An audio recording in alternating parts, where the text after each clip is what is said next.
पहला प्रश्न सर हमारा है कि आजकल अमीश की किताब मिथिला की योद्धा की चर्चा है, इसकी मंथरा के संबंध में आपके क्या विचार?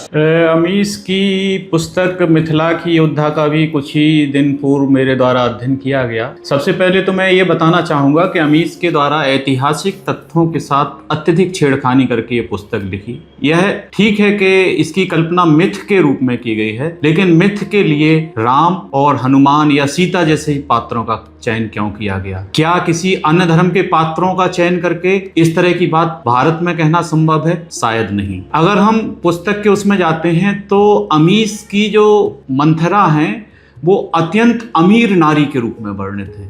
वो इतनी अमीर हैं कि वो अयोध्या के नरेश दशरथ को भी कर्ज देती हैं। जब एक बार राजा जनक के ऊपर विपत्ति आ जाती है और वो श्री या संपदा से हीन हो जाते हैं, जल मार्ग से चलते हुए वो अयोध्या पहुंचते हैं और अपने नगर में सड़कों के निर्माण करने के लिए उन्हें मंथरा से कर्ज लेना पड़ता है।